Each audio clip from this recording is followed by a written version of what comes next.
Welcome to the show, my friend.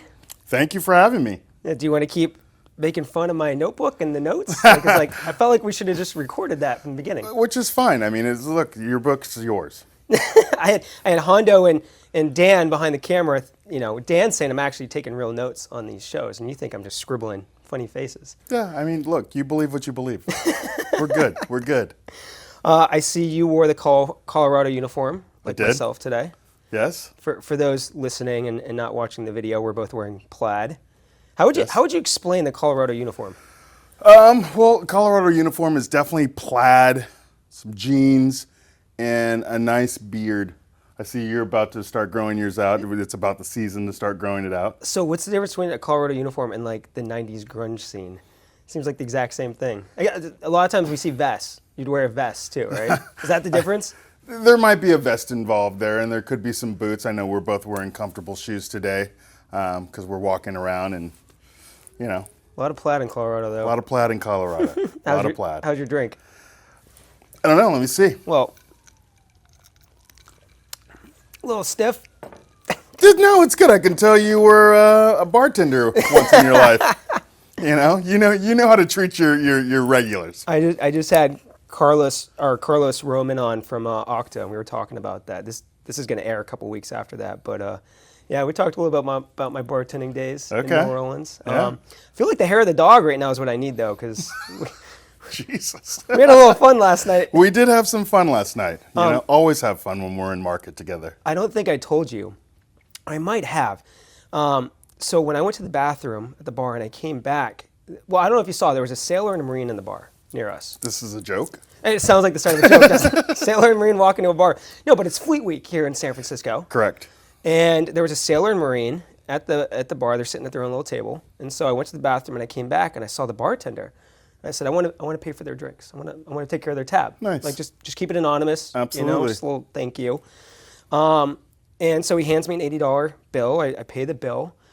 And then I go sit back down and they're gone. And I was like, that's weird. Maybe they're just out having a smoke or something, or maybe they're both in the bathroom. They never returned. So I think one of two things either happened. Either they skipped out on their tab, or the bartender just messed with me and just gave me an $80 tab and just gave a tip. I don't know. He's like, yeah, you can pay for what they left out on. So I like to think I did a good thing, but I don't know. Maybe either. Well, whatever. It was good stimulus for the economy. Yeah. For the bar. Well, I'm really happy that you're on the show. I think you have, the show tends to have more customers on, but you have a unique experience working with partner marketers at various different companies. And I want to dive into that, dive into your experience there, because you see a breadth of programs, a breadth of organizations. Sure. But first, you're no stranger to performing and being behind the camera. So, let's talk a little bit about your background, your performance background. You used to tour. Sure. I mean, I used to do some local touring within the lower 50, or the lower 48, as you will. Here in the Bay Area, I used to have a band. I was a singer, lead singer, did percussions as well. Band name? Band name was Soul Americano. Love it. We did Afro-Latin funk, rock and roll. Yeah, it was fun. It was good times during the early 2000s. Yeah. And we definitely rocked San Francisco a lot, the Bay Area. Did you ever play at the Fillmore? Never played at the Fillmore. Okay. But did play at what's the place that was here on the market? Is it the Warfield? Warfield, yeah. We're at the Warfield. Nice. That's a huge venue. Yeah, we got lucky on some occasions. We knew some friends. It was just the music community is very small, very tight. So it was it was good times. It was definitely good times. So for everyone, Hondo has older. Well, I don't know what you call them, older kids, but they're in high school. Sure. Did they ever see your videos or see you performing? Yeah, there was fun. At one time we, God, what's the name of the venue? It's Yoshi's. We played Yoshi's. Great jazz club. And this was probably after us being together for a little while. We'd taken a little hiatus. And I had a buddy coming in, my bass player came in from out of town, and we were living in Oakland at the time. And he came walking up the stairs with his bass in his hand, the bass case. He was walking up, and my kids were in the windows. They're probably 4 or 5 years old, maybe even 3, 4 years old, and they're like, "There's a rock star! Rock star's walking up! The rock star's rocking up!"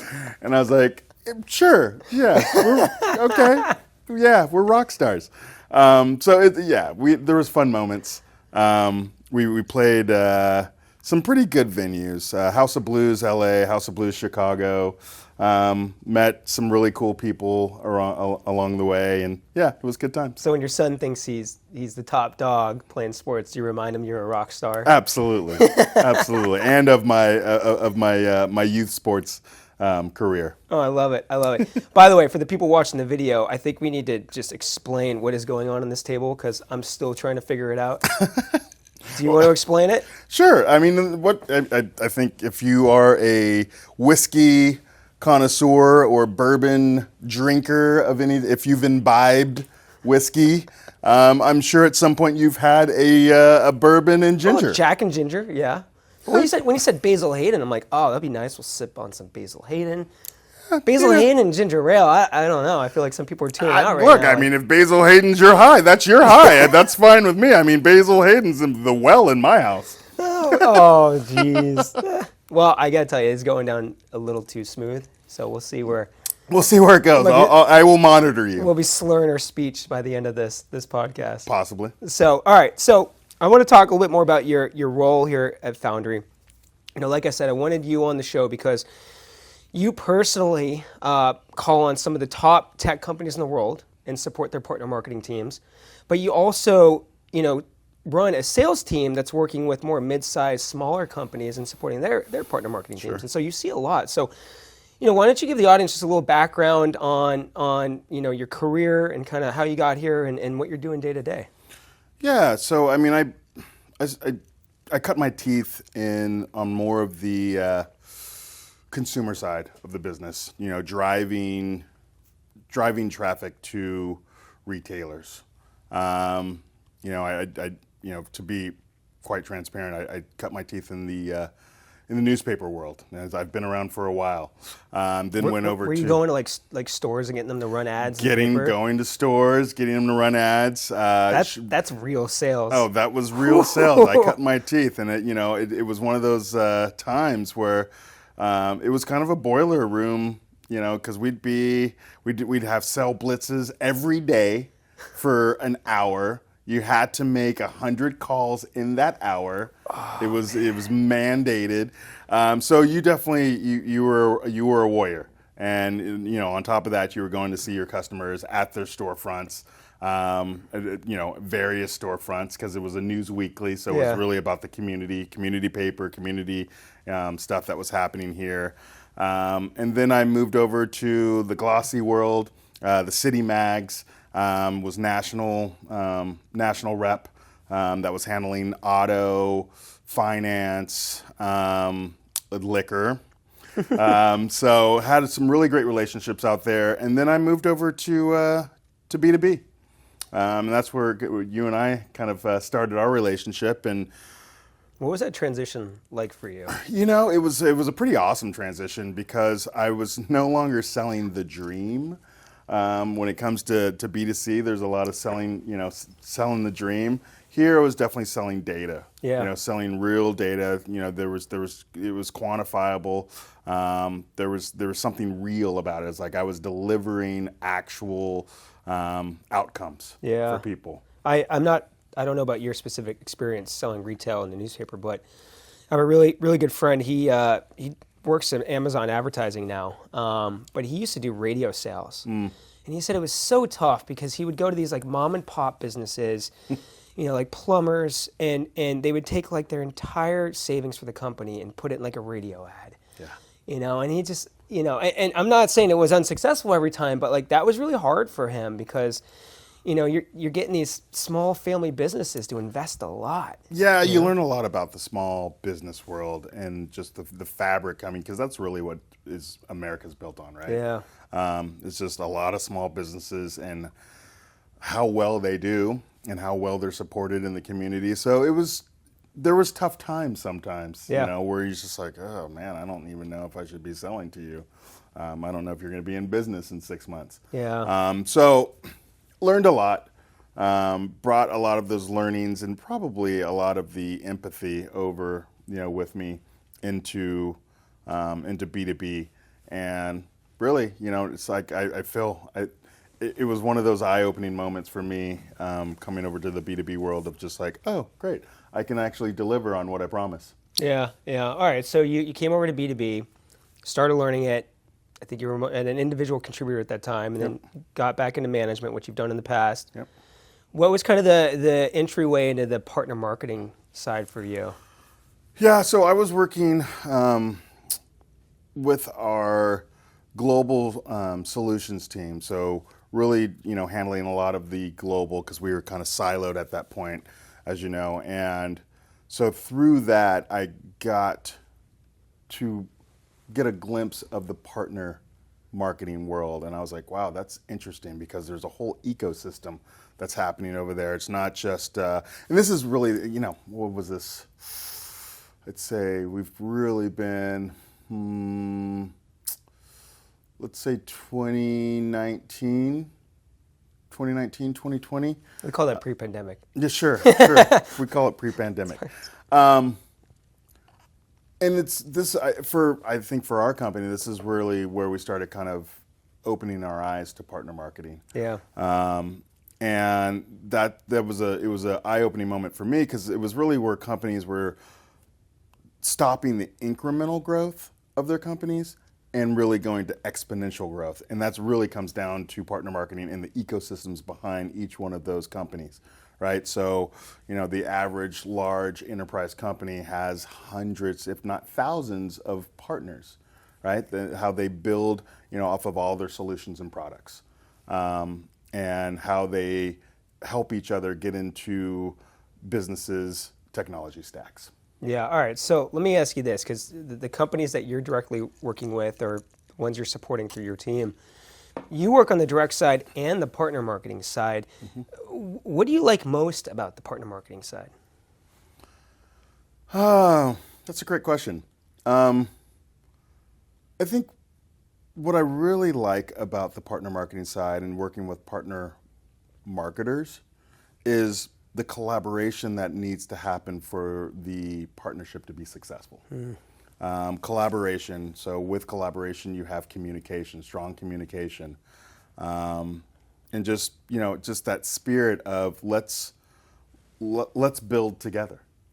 So I work a lot on helping kind of that go-to-market story for the partners to be, to go out to market and tell their story. Like, why are their combined technologies the best solution for XYZ businesses?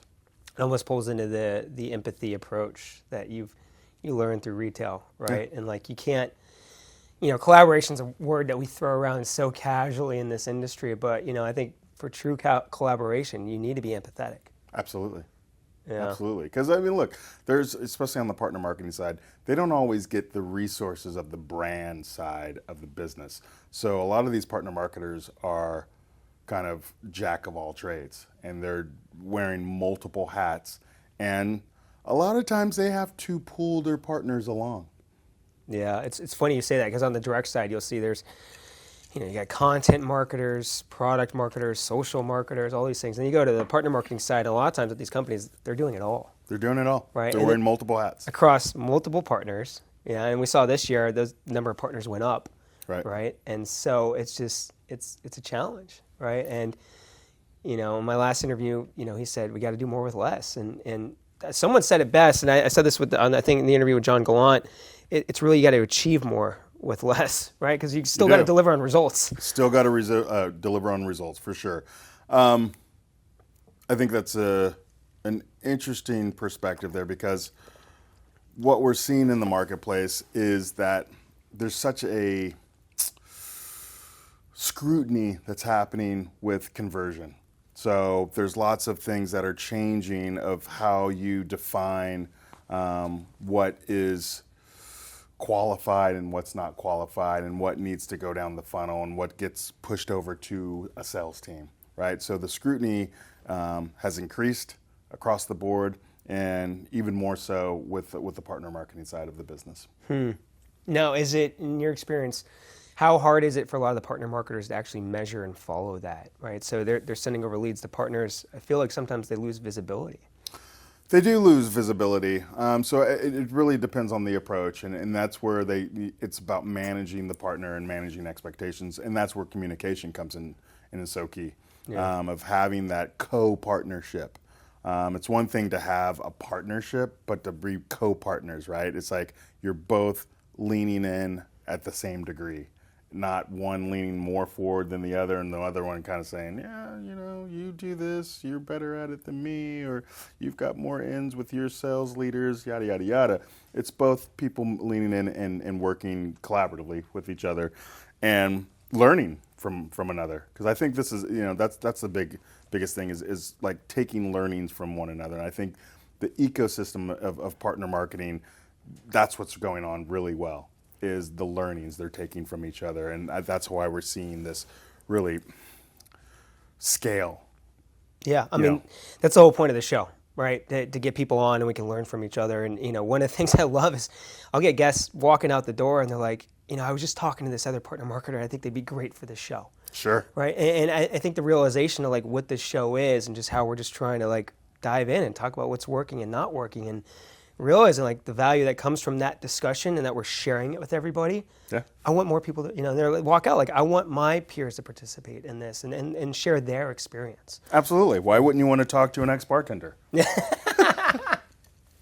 Oh, I don't even know where to go from there. All right. So it's been a tough year for a lot of different people. Challenging. Yep. Challenging year. What are some challenges, common challenges? And I think it's, I want to put that to you because you work with the top companies and you also work with smaller startups and everything in between. Are you seeing common challenges regardless of how sophisticated these organizations are? Yeah, I think there's resources is the major difference, right? You have a larger company, there's more resources. There's less resources at a smaller company, but they all have the same challenges. It's really trying to get a partner to align, really. It's again, I think it'll be a recurring theme here in Word is just collaboration, collaboration, collaboration.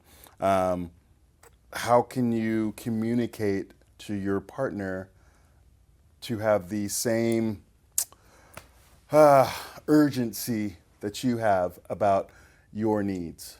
That's so tricky, the urgency stuff, because I see it all the time where I'll work with a customer who has the urgency and then the partner just does not, and the thing just stalls, right? And they're watching the clock on the MDF that needs to be spent. That's a challenge. That's a real challenge out there. It's a real challenge. Shared urgency. Yep.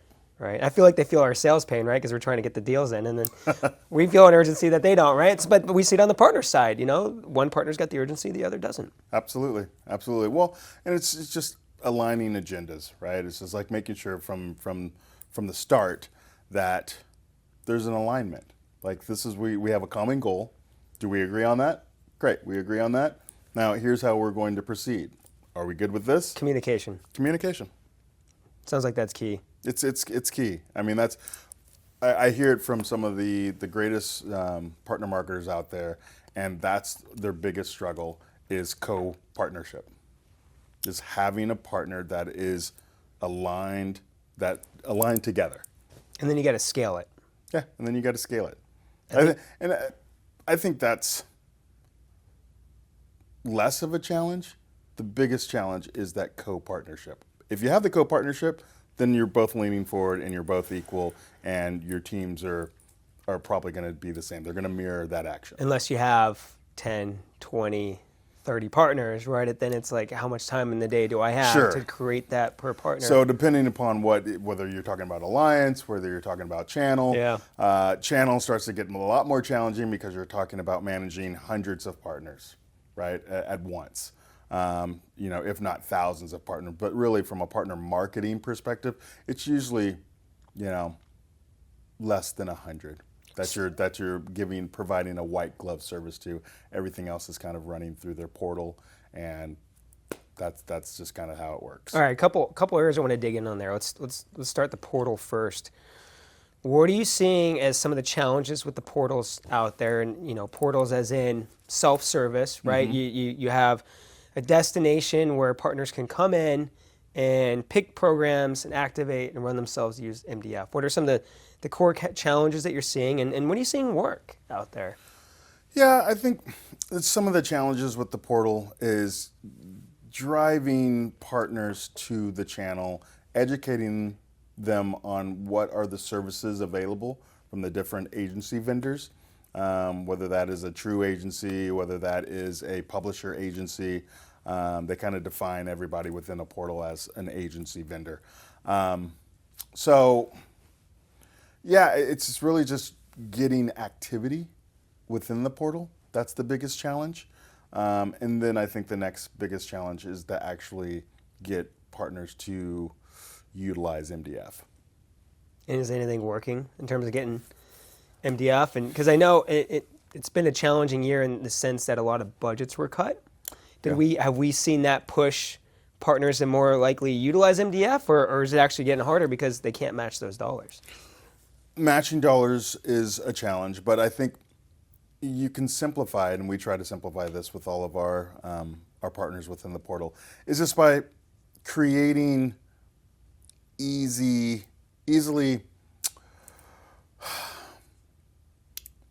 programs. Yeah. Okay. Just really easy programs. It's something that you can easily digest and say, okay, we can scale this. This is something that's scalable, and making it easy for them to look at and say, oh, this isn't a $50,000 buy. This is a $5,000 buy. I can easily do $10,000 because I'm getting matched. Yada yada yada. Just really making it easy, and also understanding what they want. They got to drive. Most partner marketers have to drive pipeline. Yeah. Okay. So speaking of easy and scale, going back to channel now. Mm-hmm. Channel, a lot of time you're dealing with very small regional resellers, not necessarily a ton of, sophisticated skills that you might see at some of these larger tech companies, Sure. Lack of resources. So what's working in terms of scaling results when you're working with a bigger company who's got a big channel network and they need to scale programs? Well, it's kind of understanding the resources of the channel partners. Do they have a nurture automation system in place? Is it going directly to a sales team and they're making phone calls? Does that sales team actually have a cadence in place? Do they have a diverse cadence in place? Are they using email? Are they using social? Are they using a combination with the phone calls?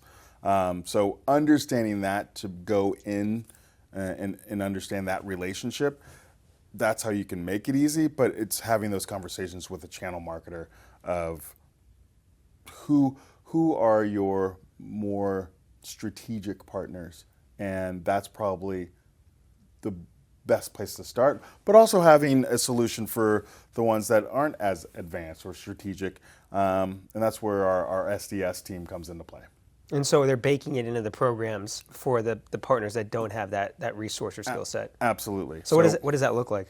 So, here at Foundry, we have our strategic, our sales development team, our SDS team, strategic services.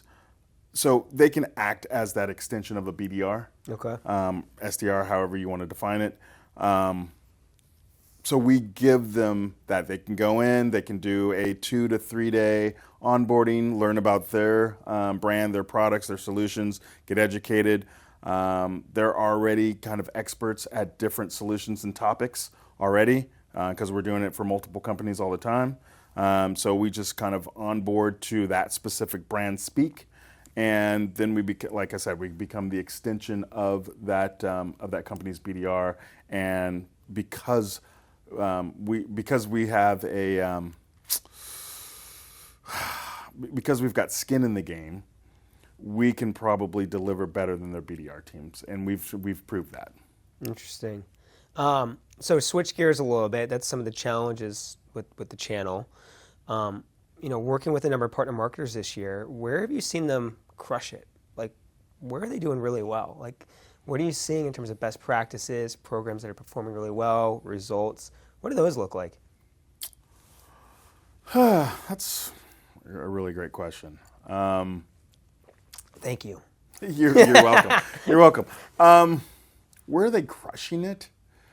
In what means? Well, where are you seeing success in terms of the programs that you're working with partner marketers? Well, I think the best success is really coming from a brand demand perspective. Any program that we can, any solution that we can put together for partner marketers that has a opportunity for content consumption of gated and ungated. We've got our solution out there called the Brand Hub. That's what's really working because that's delivering the best ROI. It's the best lead to opportunity conversion solution that we have. And that's why we've kind of pivoted to our content hubs, whether that's from a lower level Visionaire solution or upwards to our Brand Hub solutions. It's really that content consumption that's driving the conversions. What's most interesting about Brand Hub, and this is why I love the partner marketing side, that is a big product for Foundry. I think we have a 90% renewal rate on that. It was a partner marketer it was two partner marketers at Intel, Billy Goldman and Michelle. Oh, why am I blanking on Michelle's last name? Michelle McGarry. Right. They took a risk and they jumped in with a product it didn't exist at the time. They basically came to us in 2020 and said, had a different name. Yeah, it did. It didn't exist. They said, we need to run a big program with our top data center partners, right? And we want to control the messaging, but we also want partners to be able to opt in and create their own sub-themes within it. Right. And, basically we created I don't even want to call it a microsite, but it was a destination related to CIO.com. They had an umbrella theme, and then underneath it, the partners could opt in with their sub-themes, right? And so the theme was Boundless Agility. John Gallant, our editorial consultant, created it. And the partners came in with their own sub-themes, and every sub-theme was a little mini partner program, right, with its own deliverables, its own content, its own lead guarantees. And incredibly successful program. I think we were in every region of the world. We created 97 pieces of content, thousands of leads, and very successful in the sense that what it did was it drove digital engagements. And I think that's a big difference between leads, right? Because somebody comes in, they fill out a form, become a lead. Did they read the content? Maybe. Maybe not. Right, and that's why as a company we've moved away from reg forums and really focusing on digital engagements with content, right? Because we want people to actually read the content, and that's going to be a better sales follow-up. And so, credit to those two, they took a risk. They worked with us on something that didn't exist. We created that for Intel, and now it's become a whole product for us. And we're doing a lot on the partner marketing side because at the end of the day, when we see that we can educate and nurture an audience and then deliver a lead, it's more likely to convert for sales. Absolutely, 100%. And that's what we're seeing. I mean, that's the buy-in that we're getting from a lot of our customers is that what you said. It's about the content consumption. It's about digital engagement, and really they can come in with especially with like a Brand Hub or even with our Visionary, either one of our content hubs. They can kind of gravitate towards the content that they are ready to consume. Yeah, and I think just to take it away from Foundry for a minute, but just to talk about partner marketing in general, thinking about the efforts they're working on, a lot of times you're passing leads over to partners that may not have the same, like you said, marketing automation systems. They might not have the same nurture paths, right? How can you take it into your own power to make sure that when you're passing over a lead, there's been a lot of touches with content. There's been some sort of education or nurture pre-lead. Right, and sometimes you have to bake that into the program so that when you hand over the lead, you've kind of done the nurture, due diligence, and maybe it's a more sales ready lead. But I do want to touch upon when I say sales ready lead. I think maybe it was 2022. It's hard to say if 2022 was the year of MQL or if it was 2023. But you're starting to see a shift, and I want to dive into this a little bit because I've heard you come to me and you're hearing more things in the market saying we're moving away from MQL. I don't know that we're moving away from MQL. I think MQL is a ever-moving target or definition within the industry. I think what we're seeing now is MQL is further down the funnel than we've traditionally and historically had it. MQL The expectation the is further- expectation of an MQL Should be more down marketing funnel. qualified lead. And historically It's been high. very top funnel. Okay. I think it's much more mid funnel now, and what has replaced it is what I'm hearing a lot in the marketplace is INQ or inquiry. Okay. So that's kind of replaced the MQL, and now MQL is really considered, has this lead raised their hands for a demo? Have they raised their hand to talk to sales? That's where an MQL is now. It's like, okay, this person is actually interested. Okay, interesting. Yeah, I was with a top cloud company, and they said they're done with content syndication. Done with it. He said, I think the quote he said, it's dead to us. It's dead to us. And but they're not done buying leads. But the way he described it was content syndication is expensive list buying. Sure. Right, and where they're really moving towards is driving digital engagements, right? Which kind of mirrors where we're going, right? Because we're guaranteeing more leads that have actually engaged with content, right? Because that's what really matters at the end of the day. Like filling out a form shows intent, but again, it's really hard. And we've all heard from sales saying the lead doesn't remember ever reading this piece of content. Well, the reality is a lot of times with the content syndication companies out there, they're not reading the content. Right. The reality is there's a lot of companies out there where they're just calling people up saying, are you interested in this? Sending it over, filling out the form online, and the person never reads it, right? And so this guy's content syndication is dead to us. Like, yeah, we might still do it, but for us, it's more like list building, and where we're really focusing is on driving digital engagements, because that's going to move the needle on pipeline. No, I'm hearing a mix of that in the marketplace. I think the more sophisticated you are in your nurture stream, the more you would lean towards that approach. Yeah. So, in our jobs, we do work with a lot of advertising agencies, more on the direct side. And those advertising agencies tend to, handle everything for their customers on the tech side, right? The corporate marketing, field marketing, in terms of putting together the brief, planning the programs, the execution, the reporting. Right. We tend not to see that full packaged service on the partner marketing side. Why is that?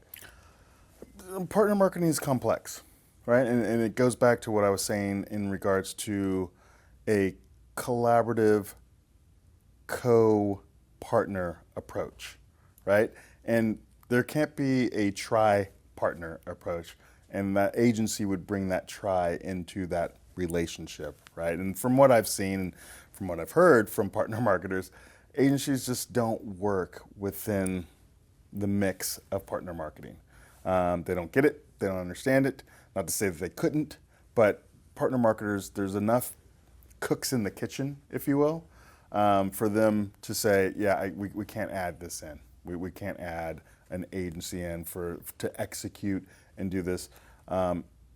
If the only time I've ever really seen it is when they've just been absolutely bandwidth and resource strapped. Yeah, I mean, it's almost like counterintuitive, right? Because when I think about all the marketers we work with, right, we work with a lot of different buyers, field marketers, event marketers, content marketers, you go down the list. Right. Nobody needs help more than the partner marketer, not because they don't know what they're doing, but just because they have, like I said, they're wearing many hats across many different partners, right? If anybody needed an ad agency to help them, it's the partner marketer. It's the partner marketers. Yeah, and they're also set up to not be successful with a lot of the ad agencies, I think based on the current ad agency model out there. But I almost feel like it's a need in the market. If some of these ad agencies could figure it out, and I know we at Foundry have more or less provided that service value add to a lot of our customers in terms of program architecture, sales material, the right programs will develop that stuff. Maybe we should be charging for that. Maybe we get a new revenue stream. Yeah, we'll have to talk to our new CEO, and maybe we'll carve out a little more business unit. But by and large, that's been the practice we've developed here, right? Global partner solutions. It's just developing, resources and tools to help our customers be successful and really scale results. Yeah. and I don't want to plug us, but I think that is really a need in the market that's not being fulfilled. There's a lot of partner marketers out there that need to develop program frameworks. They need to scale it. They need to scale it globally. They need to scale it globally while also being regionally relevant, right? You can't just do a one-size-fits-all. And it's got to be branded demand. Some places it might be awareness. Other places it might be events. Sometimes it's leads. Sometimes it's appointment setting. And then I got to do it across multiple partners. Yep, and it's funny that you say that because there are some companies out there that incorporate that into their portal, their demand center, if you will. So they have teams internally that are there to support. So they're getting best practices from the vendors that they work with, and they start to get feedback from companies like us that say, hey, these are the results that we're seeing out of these programs. We've ran X amount of programs. This is, the conversion has been pretty much the same, anywhere from 15 to 30%, depending upon the product line, depending upon the solution. And they'll take that information internally and scale it out to their teams. Like, hey, this is a program that we're seeing success from. This is where you should start to put your budget. Is that a one-size-fit-all globally well received in other regions, or do you see pushback from the regions saying, we're France, we want to do things differently here, right? Well, I mean, every region wants to do things on their own, and they think they know their systems. And they do. They know their regions. But there's not a partner marketer out there, I don't think, that I have met yet that is going to say no to help, to assistance. And if they can get some data points from their demand center team, whatever each company is calling it, they're going to take it. Yeah. Okay. Interesting. You're doing all the talking. I'm doing all the drinking. I'm already out of mine. Well, you are. I mean, you're just a fast drinker. I'm a sipper. You're not, I feel like this is going to be the first refill that I've done on an interview, but it's Basil Hayden. Apparently it's tasty. Just can't let it sit there. So as camera guy's looking at me like all this noise I'm making right now. But for sure. Well, tell me this, Ricky. You have been asking all the questions, and I've been answering them as best I can. I didn't say you're allowed to ask me questions. Well, I'm going to ask you a question because that's what I'm here for. Because I like to shake things up. Tell me about how you got started. Well, tell me in media and in B2B. Tell me how you got started. Yeah, I'll tell you that as I don't put ginger ale into my fine. Delicious Basil Hayden. Yeah, it's humbug. Well, cheers, by the way. Cheers to you. It's an interesting Katrina story, by the way. Oh, so Katrina, taking it back to Louisiana. So typical New Orleans fashion. Everything's getting brought back to bartending these days. It's funny. I was going to my senior year at Loyola University in New Orleans. Right. By then I was like one of the lead bartenders. Such a puppy. Yeah, Year was 2005.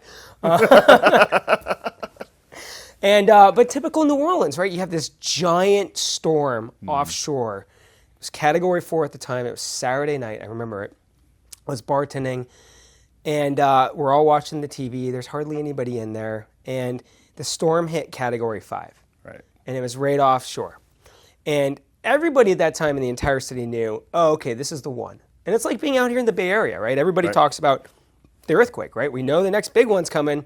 We don't know when, but we know it's coming. It's coming. This was it. Everybody knew. And it was just a matter of, can you get out? Can you not get out? What are you going to do if you stay? And so everyone was scrambling to figure that out. But the bar was still open, right? So it's New Orleans. Of course the bar was open. Still had a bartend, had to close. Long story short, I grew up in California. I moved to Atlanta in the middle of high school.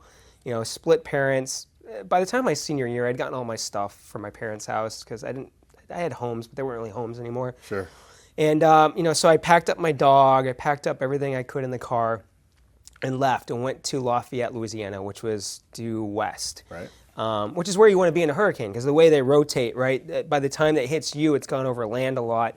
So if you're on the east side of the eye, you get hit almost twice as hard than if you're on the west side there. If you're inland a little bit, right? Because it's got to go over land. Grew up in Houston, all the storms that came through Galveston. So we were fine. I realized I wasn't going back to school, and this is how I got into B2B. It's kind of a weird story. wasn't going back to school. I had to get back to Atlanta where my dad lived, and we had to drive back through Louisiana up through Mississippi. All the gas stations were either out of gas or without a power. We managed to get back, and then this was pre-disaster recovery days, Right. And so I'm literally calling up colleges. You think about everything you went through to like apply to a school. I'm like, hey, yeah, I went to Loyola. It doesn't look like I'm going back. Can I go to school with you for, the semester? Sure. I have no transcripts, no proof I went to Loyola. Just like, will you take me? and so I went to University of San Francisco, another Jesuit school. They took me in, and a lot of the Jesuit schools were pretty good with Loyola and just accepting people and like Sure. we'll figure it out later. Tech Target was doing on-campus recruiting. Julie Ekstrom was doing on-campus recruiting. Okay. I saw a media sales poster. I was like, no idea what that means. My dad always said, if you want to go into marketing, you should try sales first, Okay. cut your teeth. So I was like, all right, I'll go apply for this. I went in and applied with Julie Ekstrom and Greg Straykosh at Tech Target and Okay. got hired. And, God bless Tech Target, man. They take kids right out of school, give them good training, and throw them in the deep end. Like any good media company should. And so, I started calling. I represented Search CRM and Search SAP and Search Oracle. Okay. And, came out to the West Coast, and I ended up back in San Francisco where I started. No plan to. It was just because of Katrina. Right. And by the way, I went back to New Orleans and graduated at Loyola. That was my There it is. lost everything in the hurricane, all my stuff, but I was very fortunate, didn't lose anybody I knew, anybody I loved. Sure. It was just crap, It's like stuff can always be replaced. Didn't change my life at all. So very fortunate from that because a lot of people weren't that fortunate. Right. The challenge was, though, I didn't know for months. There was just months. You just had no idea. And then you kind of had survivor's guilt. Like, I left, a lot of people didn't leave, and a lot of people suffered. Yep. So there was a lot of guilt that came with that. And I had buddies who didn't do school that semester, and they were first ones in, doing the charity work and serving people, and so I got a lot of guilt that came out of that, and I no regrets in the sense that you just can't look at life that way. If I went back, maybe I would have met my wife. You just can't do that. Yeah. But doesn't mean you can't learn from it. Sure. And so that's how I got into media sales. So I, was out here and did Tech Target for 5 years, and then went over to IDG at the time and did the ad network stuff, and here I am today. And love the partner marketing side. Absolutely love it. Absolutely love it. Yeah. So, all right, no more hard questions for me, though. I want to, just to... I mean, that was a T-ball. That was a T-ball. That was a nice question. Come on. All right, so just kind of round things out here. I got one question, then we'll close out. What do you think are the components of a successful partner marketing program?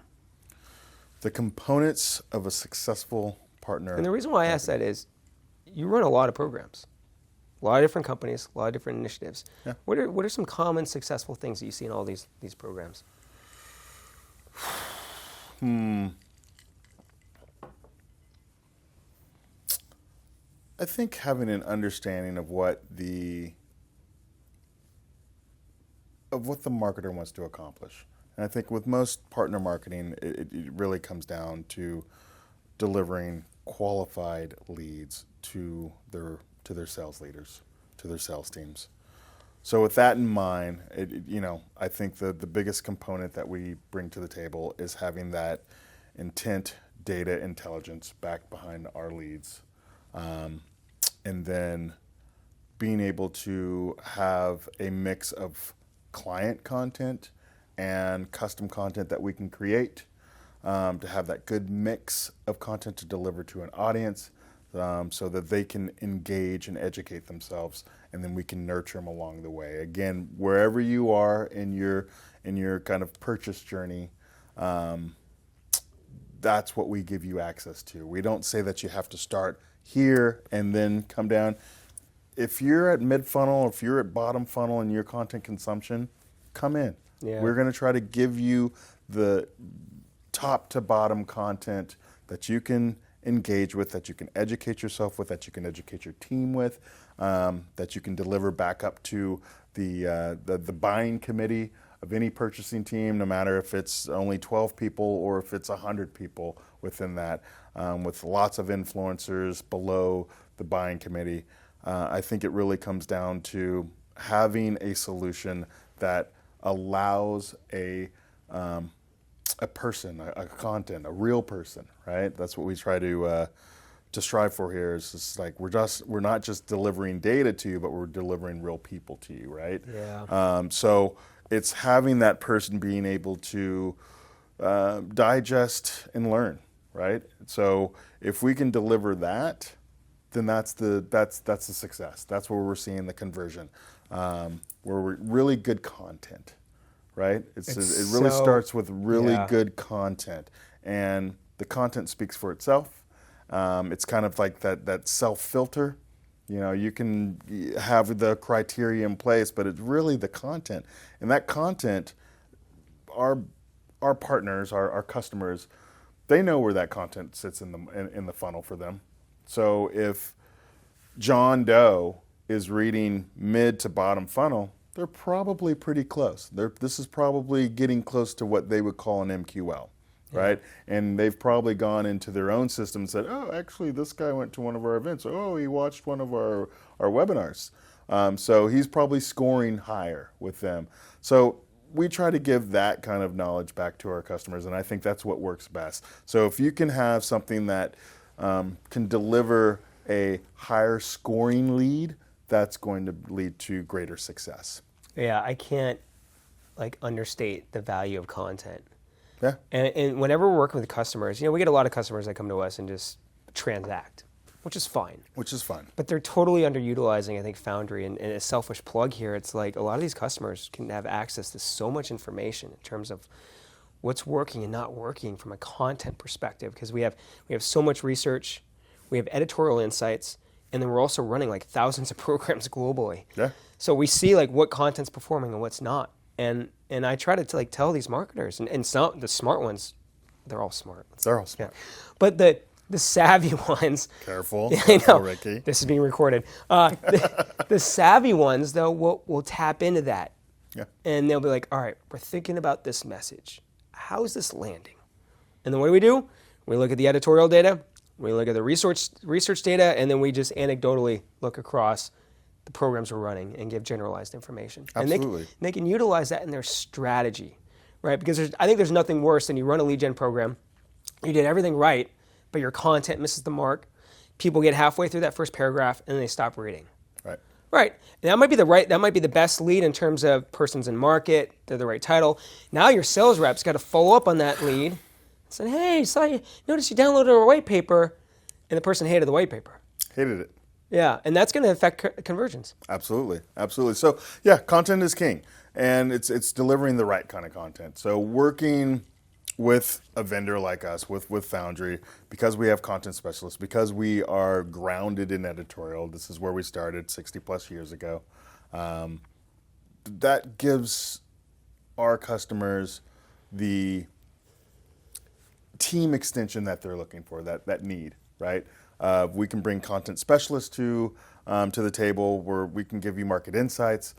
We can talk with our editorial team. We can give you access to these content specialists. Yeah. So it really makes a difference. It makes a difference when you can have a good mix, nothing too salesy.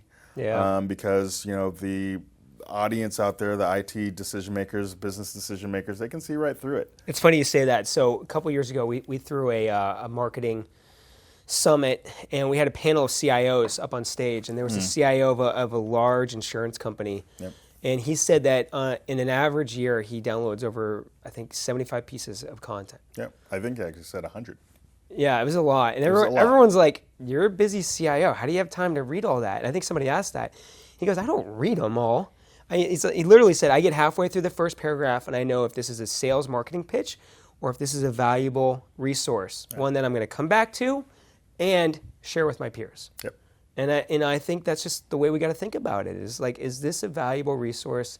Is this going to add value to what they're doing, or is this just full of marketing buzz and hype? Because they can see through that, and it's going to hurt conversion. It's going to hurt pipeline, and I think we help a lot with that. Do you need to work with us on that?